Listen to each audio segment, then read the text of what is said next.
Hello friends, welcome to my channel. ഇന്ന് ഞാൻ ഉണ്ടാക്കാൻ പോകുന്നത് വട്ടയപ്പമാണ്. അപ്പോൾ കുറേ പേര് ചോദിച്ചിട്ടുള്ള ഒരു റെസിപ്പി ആയിരുന്നു നമുക്ക് ഈസ്റ്റ് ചേർക്കാതെ എങ്ങനെയാണ് വട്ടയപ്പം ഉണ്ടാക്കുക എന്നുള്ളത്. അപ്പോൾ നാളികേരം വെള്ളം പുളിപ്പിച്ചിട്ടാണ് കേട്ടോ നമ്മൾ ഇന്ന് വട്ടയപ്പം ഉണ്ടാക്കിയെടുക്കുന്നത്. അപ്പോൾ അതെങ്ങനെയാണെന്ന് നോക്കാം. അതിനായിട്ട് ഒരു മിക്സിയുടെ ജാറിലോട്ട് നാളികേരം ചിരകിയത് ചേർത്ത് കൊടുക്കുക.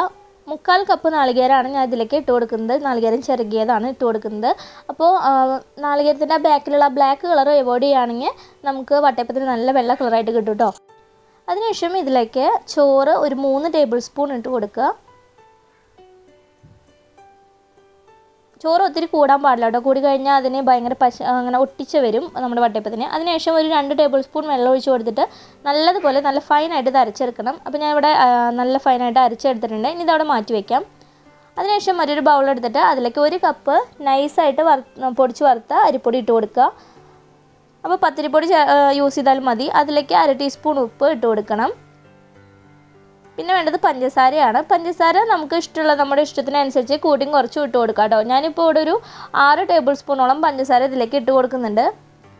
അത് നിങ്ങളുടെ ഇഷ്ടത്തിനനുസരിച്ച് ചേർത്ത് കൊടുക്കാം. കുറച്ച് കൂടുതലായിട്ട് മധുരം ഇടാവുമ്പോൾ നല്ല ടേസ്റ്റാണ് വെറുതേക്ക് കഴിക്കാൻ വരെ. അപ്പോൾ അതിനനുസരിച്ചിട്ട് ഇട്ട് കൊടുക്കുക. അതിനുശേഷം എല്ലാം നന്നായിട്ടൊന്ന് മിക്സ് ചെയ്യണം.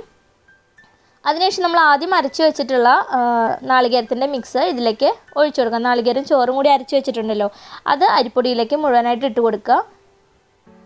എന്നിട്ട് അരിപ്പൊടിയായിട്ട് നന്നായിട്ടൊന്ന് ഇളക്കി യോജിപ്പിച്ച് കൊടുക്കുക. അതിനുശേഷം അതിലേക്ക് നമ്മൾ ഈസ്റ്റിന് പകരം നാളികേര വെള്ളം പുളിപ്പിച്ചിട്ടാണ് ചേർത്ത് കൊടുക്കുന്നത്. അപ്പോൾ അതെങ്ങനെയാണ് പുളിപ്പിക്കുന്നതിനുള്ള വീഡിയോ ഞാൻ ഇതിന് മുമ്പ് ഇട്ടിട്ടുണ്ടായിരുന്നു. അത് കാണാത്തവരുണ്ടെങ്കിൽ അതിൻ്റെ ലിങ്ക് ഞാൻ ഡിസ്ക്രിപ്ഷൻ ബോക്സിൽ ഇടാം കേട്ടോ. അപ്പോൾ ഒരു 3/4 കപ്പ് നാളികേര വെള്ളം പുളിപ്പിച്ചതാണ് ഞാൻ ഒഴിച്ചു കൊടുത്തത്. എന്നിട്ട് എല്ലാം നന്നായി മിക്സ് ചെയ്തതിന് ശേഷം ഒരു മിക്സിയുടെ ജാറിലോട്ട് ഇട്ട് കൊടുക്കുക. മുഴുവനായിട്ടും മാവ് അതിലേക്ക് ഇട്ട് കൊടുക്കുക.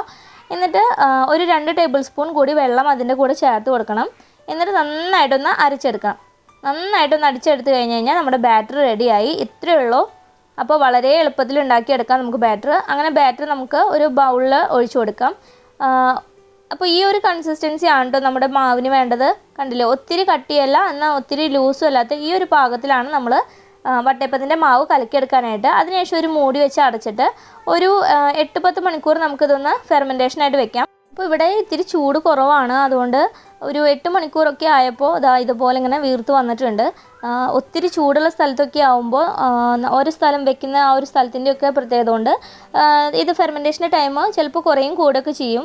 അപ്പോൾ നിങ്ങളത് നോക്കിയിട്ട് ഒരു 6-7 മണിക്കൂറൊക്കെ കഴിയുമ്പോൾ നോക്കുക. വീർത്തിട്ടില്ല എന്നുണ്ടെങ്കിൽ ഒന്നും കൂടി അടച്ചു വയ്ക്കുക.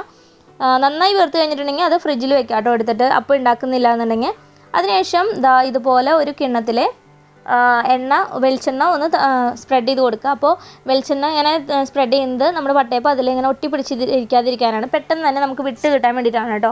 അങ്ങനെ ചുറ്റോറും നമ്മൾ വെളിച്ചെണ്ണ സ്പ്രെഡ് ചെയ്ത് കൊടുത്തു.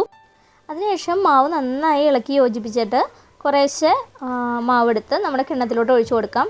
അപ്പോൾ നമ്മൾ ഈ മാവ് ഒഴിക്കുമ്പോൾ നമ്മുടെ കിണ്ണത്തിൽ മുഴുവനായിട്ട് മാവ് ഒഴിച്ചു കൊടുക്കാൻ പാടില്ല. ഒരു പകുതിയോളം മാത്രമാണ് നമ്മൾ മാവ് ഒഴിച്ചു കൊടുക്കാൻ പാടുള്ളൂ കേട്ടോ. അപ്പോൾ ഞാനിവിടെ കിണ്ണത്തിൽ മാവ് ഒഴിച്ചു കൊടുത്തിട്ടുണ്ട്. അതിനുശേഷം ഒരു സ്റ്റീമർ ഞാൻ സ്റ്റീമറിൽ വെള്ളം ചൂടാക്കാനായിട്ട് വെച്ചിട്ടുണ്ടായിരുന്നു. അപ്പോൾ വെള്ളം നന്നായി തിളച്ച് വന്നിട്ടുണ്ട്. ഈ ഒരു സമയത്ത് നമുക്കതിലേക്ക് മാവ് ഒഴിച്ചു വെച്ചിട്ടുള്ള കിണ്ണം വെക്കാം. കിണ്ണം വെച്ച് കൊടുത്തിട്ടുണ്ട്. ഇനി ഒരു മൂടി വെച്ച് ഇത് ക്ലോസ് ചെയ്തിട്ട് മീഡിയം ഫ്ലെയിമിൽ ഒരു 10 മിനിറ്റ് നമുക്കിതൊന്ന് ആവി കയറ്റിയെടുക്കണം കേട്ടോ. അപ്പോൾ 10 മിനിറ്റ് കഴിഞ്ഞു. ഞാൻ മൂടി ഓപ്പൺ ചെയ്യാണ്. ഒരു സ്റ്റിക്ക് വെച്ച് അതിൻ്റെ സെൻറ്ററിൽ കുത്തി നോക്കുമ്പോൾ സ്റ്റിക്ക് ക്ലിയർ ആയിട്ടാണ് കിട്ടുന്നതെങ്കിൽ നമ്മുടെ വട്ടയപ്പം റെഡി ആയിട്ടോ. അപ്പോൾ നമ്മുടെ വട്ടയപ്പം റെഡി ആയിട്ടുണ്ട്. ഇനി നമുക്ക് നന്നായിട്ട് വട്ടയപ്പം ചൂടാറിയതിന് ശേഷം ഇതുപോലെ സൈഡൊക്കെ വിട്ട് വന്നിട്ടുണ്ട്. എന്നാലും കത്തി കൊണ്ടൊന്ന് ഒന്നുകൂടി വരഞ്ഞു കൊടുത്തതിന് ശേഷം കയ്യിലേക്ക് ഇങ്ങനെ തട്ടി കൊടുത്താൽ കിട്ടും കേട്ടോ. അപ്പോൾ ഇത്രയേ ഉള്ളൂ. വളരെ എളുപ്പത്തിൽ ഉണ്ടാക്കിയെടുക്കാൻ പറ്റുന്ന ഈ ഒരു വട്ടയപ്പത്തിൻ്റെ റെസിപ്പി നിങ്ങൾക്ക് എല്ലാവർക്കും ഇഷ്ടമായെന്ന് വിചാരിക്കുന്നു.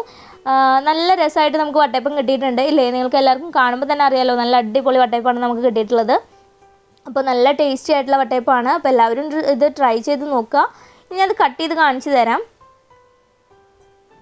ഇതിനു മുമ്പ് ഞാൻ ഈസ്റ്റ് ഇട്ടിട്ടുണ്ടാക്കുന്ന വട്ടയപ്പത്തിൻ്റെ റെസിപ്പി ഇട്ടിട്ടുണ്ടായിരുന്നു. അപ്പോൾ അത് കണ്ടിട്ടില്ല എന്നുണ്ടെങ്കിൽ അതിൻ്റെ ലിങ്ക് ഞാൻ ഡിസ്ക്രിപ്ഷൻ ബോക്സിൽ ഇടാം കേട്ടോ. അപ്പോൾ ആ ഈസ്റ്റ് ഇട്ടിട്ടുണ്ടാക്കുന്ന ഭയങ്കരമായിട്ട് ഇങ്ങനെ പഞ്ഞി പോലെയല്ല ഇതിരിക്കുന്നെങ്കിലും നല്ല ടേസ്റ്റാണ് കഴിക്കാൻ. അപ്പോൾ എല്ലാവരും ട്രൈ ചെയ്ത് നോക്കുക. ഇഷ്ടപ്പെട്ടു കഴിഞ്ഞാൽ ലൈക്ക് ചെയ്യാനും ഷെയർ ചെയ്യാനും മറക്കരുത് കേട്ടോ. Thanks for watching.